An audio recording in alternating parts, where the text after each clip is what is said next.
This conversation begins with the question, should Christians count? Yes. Should Christians, born again believers in Jesus Christ, should we be counting? Now, I know that's a strange question for most of us. I really do. I understand that. But just stay with me for a moment. You've heard certain phrases like, don't count me out. You've heard that phrase before. And you've heard phrases like, hey, count me in. I'm in it to win it. Count me in. Well, this is not that strange then. Should Christians count? See, what I'm trying to get you to understand is it's okay to count. But do you know what you're counting on? That's what I want you to understand. Do you know what you're counting on when you're counting? You see, we all count. As a matter of fact, we love counting. Everything we do is a part of counting, adding up, subtracting, multiplying, division. Whatever we're doing, it's about counting. It all leads to counting in some shape, form, or fashion. Most of us are what I call addicted to counting. We just are. We love numbers. We love totaling things up. So we're addicted to it. I mean, we love it. We're all engaged into it. See, some of you are counting right now how many minutes this video is going to last. So you're already counting on me. The clock is ticking. So let me get a move on. And then some of you, you're going somewhere today, and you got your phone out and you're looking at your GPS system to see exactly how long it's going to take you to get from point A to point B, from your origin to your destination. And so you're adding up all those minutes to see how long it's going to take. I told you we love counting. We love counting. Nothing wrong with it. Just understand what you're counting on. There was a friend of mine who told me this story about a young lady who was invited to England to see the Queen. And so her friends were just ecstatic. They were elated. They were just, oh my gosh, girl, you got to ask her this, and you got to watch this, and you got to look at this, and you got to observe this. They gave her a laundry list of things that they wanted her to kind of observe while she was there in England, to bring back to them, to give them an account of what she's seen. They wanted to live through her eyes, through her voice, if you will, of what she's seen, because they maybe will never go to England and see the Queen. So this young lady, when she's in England, and she's in this crowd of people who's invited to this event, and the Queen steps in, and the young lady noticed when the Queen sits down, she noticed that there's a mouse up under the Queen's seat. And so the Queen is sitting there and she's talking, and the young lady, she's so distracted by the mouse up under the Queen's seat. She's not hearing anything. She's not watching the Queen. She's not observing the Queen. You see, she didn't give the Queen no mind because she was so distracted by the mouse up under the Queen's chair. Now, that might not be you, but for most of you, it is. You see, you're there, you're counting on the small things, you're not counting on the major thing. Let me say it like this. You're focused on the minor and you're not focused on the major. So when she got back to the States, her friends, they gathered around her and they asked her, so what did you see? What did you observe? How did she look? How did she smell? How did she feel? What did she say? And all the lady could say was, you know what? I really can't tell you because I got so distracted by the mouse up under the Queen's chair. The moral of the story is, be careful counting on your friends, because your friends sometimes can give an account or a recount of what they've seen. And so therefore you have to count on yourself to get yourself over to England to see the Queen yourself. You see, you can't take everybody's word for what they're seeing. See, I told you we love counting. Well, be careful counting on people who you can't count on. You can't just count on anybody. Have you ever noticed that when you're in the bedroom and you're thinking of something you have to go to the kitchen for, and when you get to the kitchen, you realize that you don't remember what you came in the kitchen for? So you stood there and stared at yourself and stared at the kitchen, and you realize you start backtracking back to the bedroom because you think if you backtrack, you can remember once you get back in that same spot in the bedroom what you were supposed to go in the kitchen for. And sometimes you will and sometimes you won't. Let me tell you what you're doing. You're overworking your memory. You're overworking your brain. That's what you're doing. You've got so much inside of your head that you're counting. You're counting up and you're counting on, and you're making decisions inside of your head. And guess what? You've got your cell phone in your hand. You got your iPad in your other hand, and you got your TV on in your bedroom. And then when you walk across your living room, your TV's on your living room. And so you're so distracted. You're just like the young lady who went to England. You're so distracted about other things, the real things that are really important to you. You can't count on yourself. Watch this. Because you've counted yourself out. You've given your time to so much other stuff that when you do get to the kitchen, don't get me wrong, you can't figure it out. And so you have to backtrack. You start messing with your mind. Am I losing my mind? Well, put some of that stuff down and maybe you can find your mind. You see, who are you counting on? I told you it's important to know one thing about counting is, what are you counting on? Are you counting on yourself to really decipher all of that stuff that you're getting yourself into? Be careful counting, because sometimes if you start counting, you start counting on the stuff that you're counting. And if you start counting on the stuff that you're counting, you discount the God who gave you all the stuff. Now, if you start discounting the God who gave you all the stuff, you disconnect from the God who gave you all the stuff that you're counting. Be very careful counting. You don't want to ever discount God. You don't want to ever disconnect from God. But we get so busy counting, we start counting on others and counting on ourselves as if we did something. Well, we didn't. So let me segue to the story about Gideon, so I can show you what I'm talking about when I talk about counting on yourself and not counting on God. In the book of Judges, chapter 7, verses 1 through 7, it reads like this, verse 1. Then Jerubbaal, who is Gideon, and all the people that were with him, rose up early and pitched beside the well of Harod, so that the host of the Midianites were on the north side of them, by the hill of Moreh, in the valley.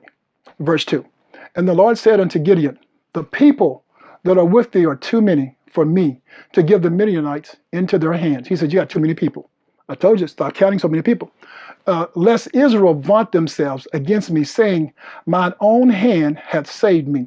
You see what I'm saying? You start counting on yourself and you think you've saved yourself. Verse 3.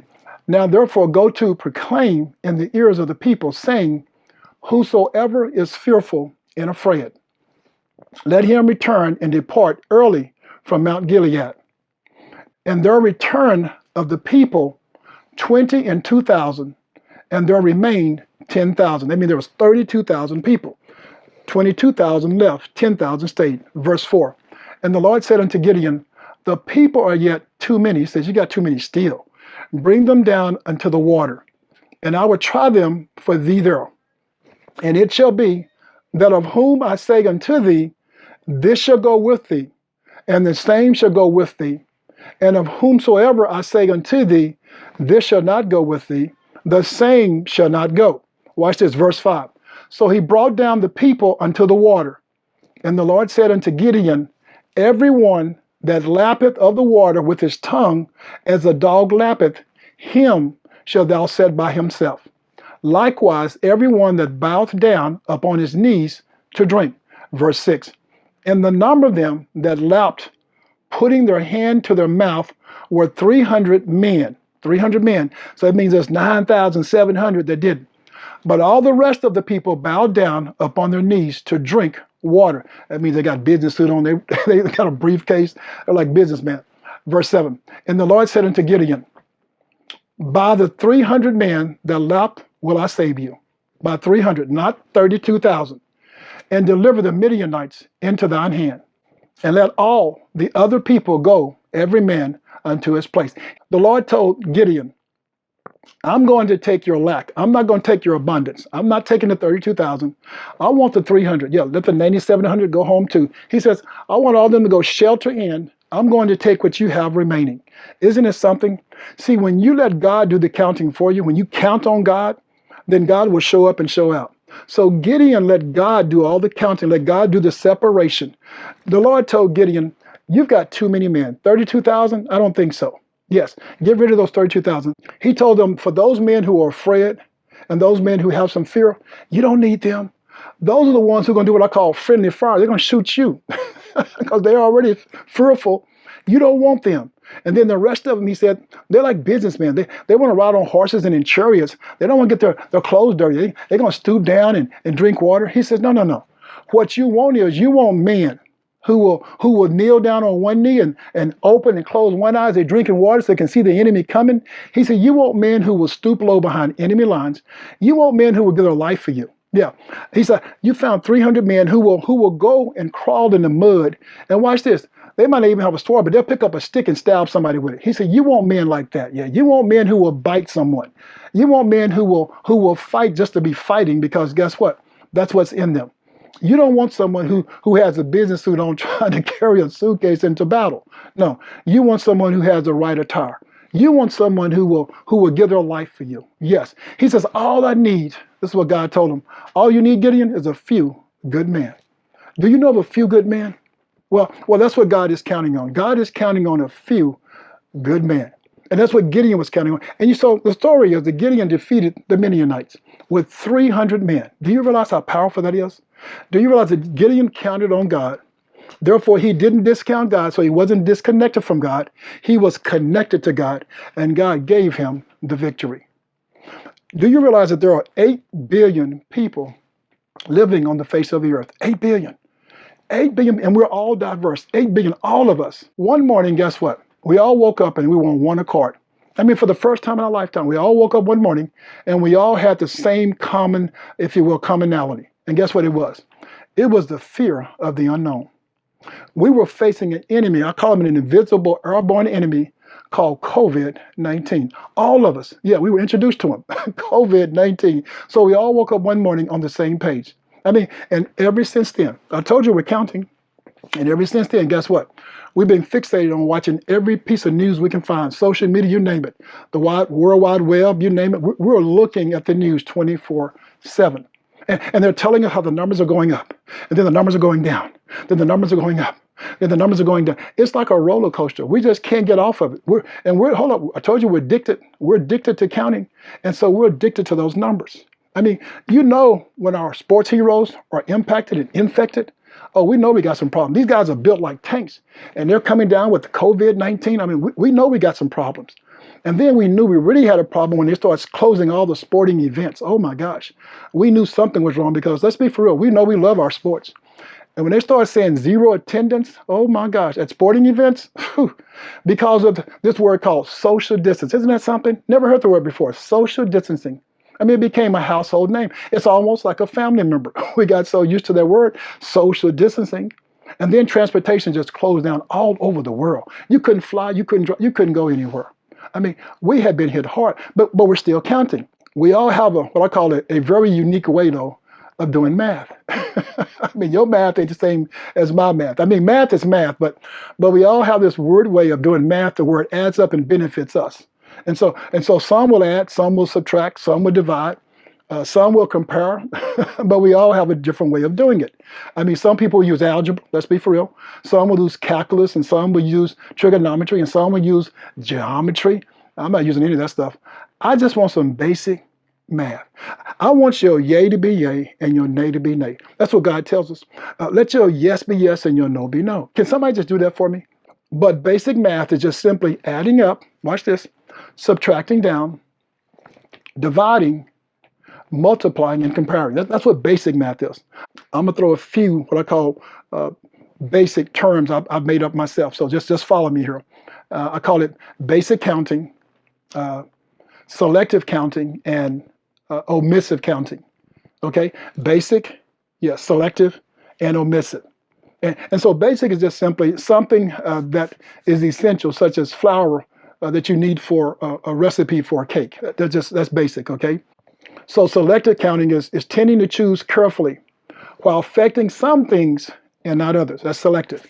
Omissive counting is someone or something that has been left out or excluded. Yes, excluded. I told you we love counting, so I'm gonna give you a little equation here. Watch this. My wife, when she goes shopping, and she comes home, and I say, hey, what you been up to? And she'll say something like, oh, I just went to the mall shopping with my girlfriends. And I was like, cool, that's good. Now, I asked her a basic question, so she gave me a basic answer, okay? Basic, just very basic. She said, I just been shopping with my girlfriends. Now, she was selective in not telling me what she purchased. And she was omissive in not telling me that's in the back of the trunk. That's what those 10 dresses that she purchased, yeah, she's waiting till I go to sleep or till I leave the house.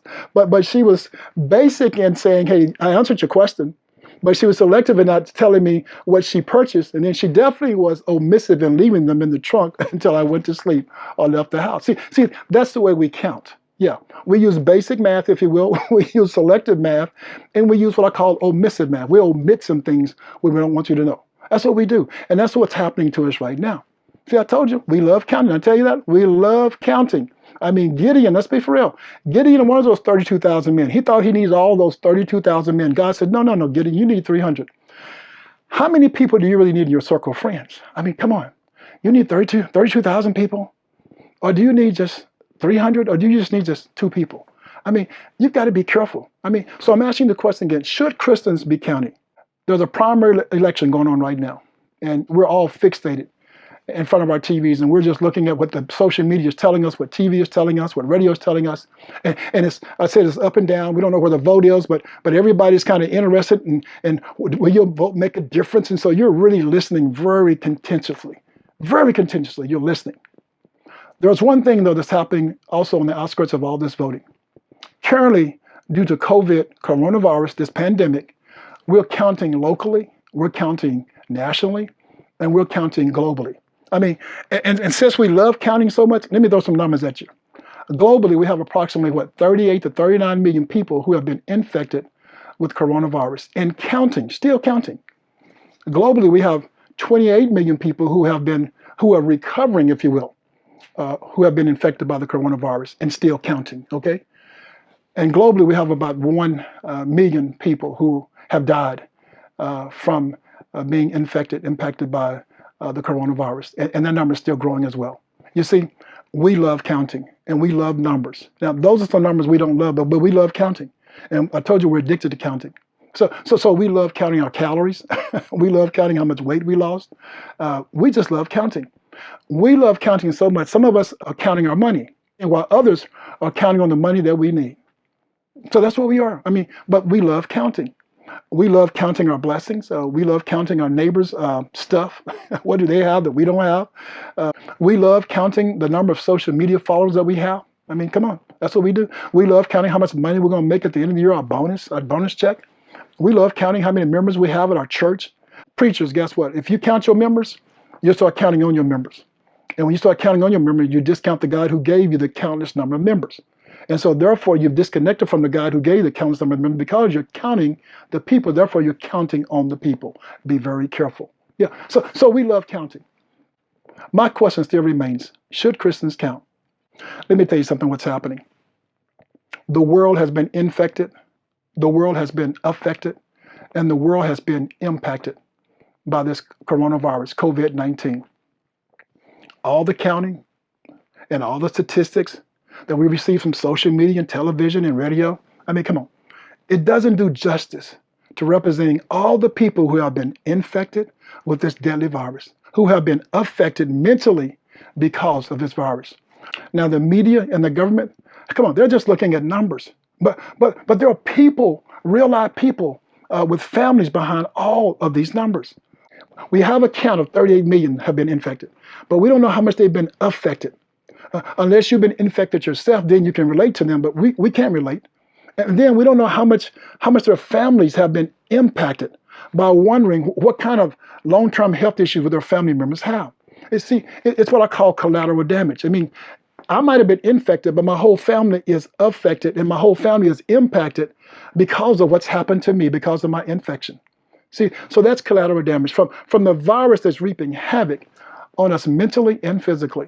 You see, the story of this pandemic won't be told for years to come. It's going to take some time.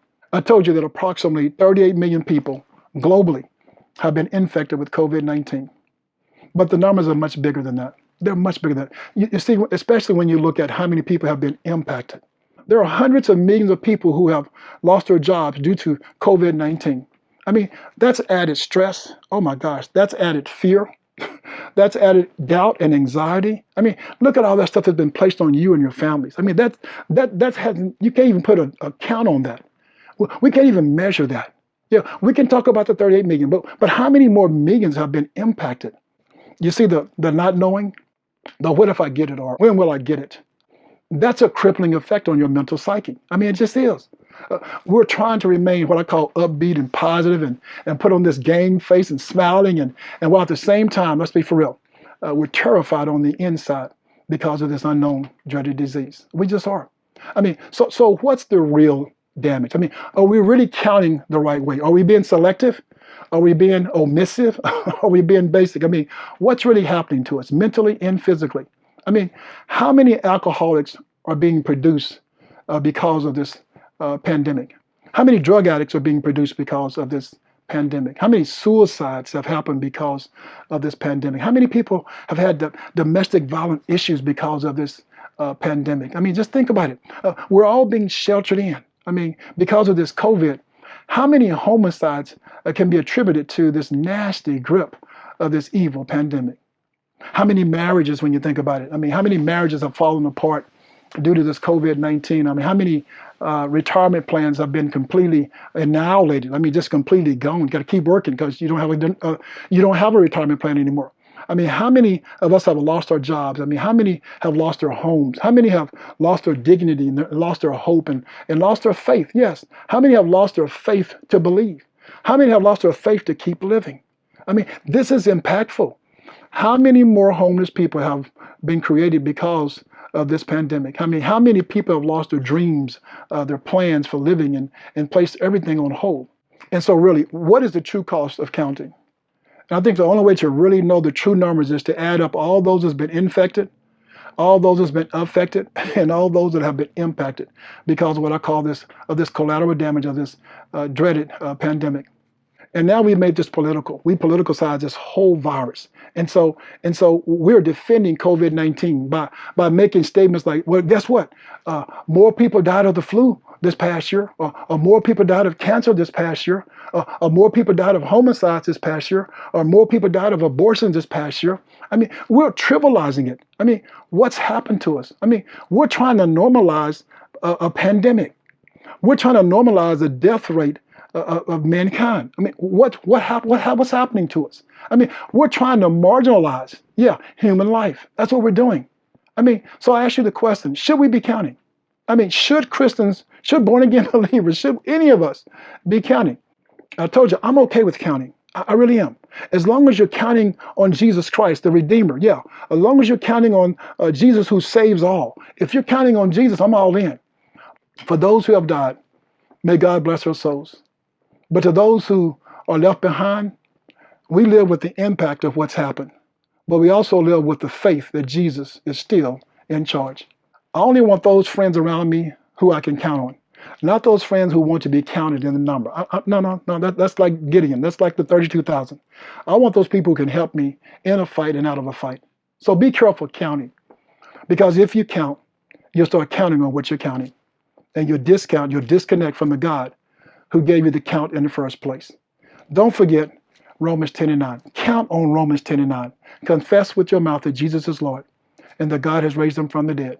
Confess and believe, and you too shall be saved. And don't forget, God is God.